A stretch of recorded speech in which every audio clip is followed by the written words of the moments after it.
بسم اللہ الرحمن الرحیم۔ السلام علیکم۔ میرے امی ابو بازار گئے تھے تو مجھے سختی سے گھر میں رہنے اور بھائی کا خیال رکھنے کا کہہ گئے۔ انہوں نے شام تک واپس آنا تھا۔ میری عمر اس وقت 12 سال اور بھائی مجھ سے 5 سال چھوٹا تھا۔ میں نے بھائی کو کمرے میں ٹی وی چلا کر دیا اور خود کچن میں چائے گرم کر کے پینے لگی۔ تھوڑی دیر بعد باہر کی گھنٹی بجی۔ میں نے دروازے پر جا کر پوچھا کون ہے، تو آگے سے کوئی مانگنے والا تھا۔ کہنے لگا بیٹی اللہ کے نام پر کچھ دو۔ میں نے کہا بابا معاف کرو، گھر میں کوئی نہیں ہے، بس یہ میری غلطی تھی جو میں نے اس کو بتا ڈالا کہ گھر میں کوئی نہیں ہے۔ اس نے دوبارہ کہا بیٹی چلو کوئی روٹی دے دو، میں رات سے بھوکا ہوں۔ روٹی تو کچن میں موجود تھی، سو میں نے دروازہ کھول کر اس کو گھر میں بلا کر صحن میں بٹھا دیا اور کچن میں روٹی نکالنے چلی گئی۔ وہ روٹی اور پلیٹ میں سالن ڈال کر لائی تو وہ فقیر صحن میں نہیں تھا، شاید وہ چلا گیا تھا۔ میں نے دروازہ بند کر دیا اور کھانا واپس کچن میں رکھ کر اپنے بھائی کے پاس چلی گئی تو وہ ٹی وی دیکھتے دیکھتے سو گیا تھا۔ میں نے ٹی وی بند کیا اور دوسرے کمرے میں جا کر لیٹ گئی اور سونے کی کوشش کرنے لگی۔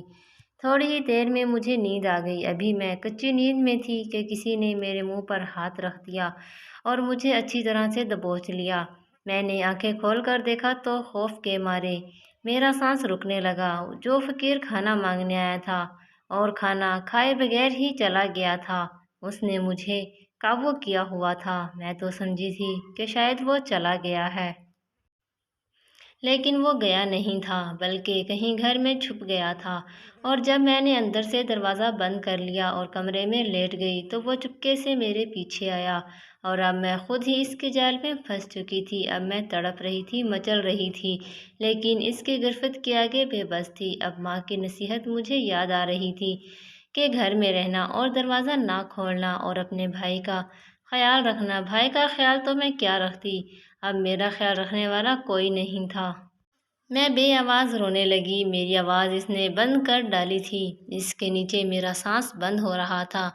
پھر اس نے ایک ہاتھ سے میرے کپڑے اتارنے شروع کر دیے۔ میں جتنا زور لگا سکتی تھی لگا رہی تھی، لیکن اس نے مجھے کسی قابل نہیں چھوڑا تھا۔ میں دل میں دعا کر رہی تھی کہ کاش کوئی مجھے بچا لے۔ آج کے بعد میں کوئی ایسی غلطی ہرگز نہیں کروں گی۔ پھر میں نے ایک بار زور سے اس کو اوپر سے ہٹانے کی کوشش کی تو اس کا توازن خراب ہو گیا اور وہ زوردار آواز سے نیچے گرا۔ جب تک وہ اٹھا میں کمرے سے باہر کی طرف بھاگی، لیکن دروازے سے ٹکرا کر گر پڑی۔ دوبارہ شور کی آواز پیدا ہوئی، لیکن اتنی دیر میں وہ مجھے دوبارہ قابو کر چکا تھا۔ اس نے مجھے اٹھایا اور بستر پر لے آیا۔ اس نے دست درازی کرنے لگا۔ اچانک میرے بھائی کی آواز آئی کون ہو تم، میری بہن کو چھوڑ دو۔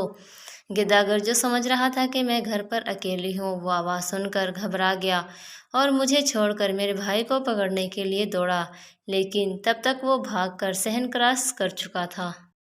گداگر نے سوچا کہ اب جلد ہی محلے کے لوگ جمع ہو کر اس کو پکڑ لیں گے، تو وہ فوراً گھر سے نکل کر بھاگ گیا۔ جب تک میرا بھائی محلے کے لوگوں کو لے کر آیا، وہ پتہ نہیں کہاں پہنچ چکا تھا۔ اس دن میں بہت بڑے سہانے سے بچ گئی تھی۔ اگر میرا بھائی عین وقت پر شور سن کر جاگ نہ جاتا تو اس دن میرے ساتھ جو ہونا تھا میں سوچ کر ہی لرز جاتی ہوں۔ مجھے سبق ملا، کبھی اپنے اکیلے بچوں کو گھر میں چھوڑ کر نہ جائیں اور نہ ہی بچے کسی اجنبی کے لیے دروازہ کھولیں۔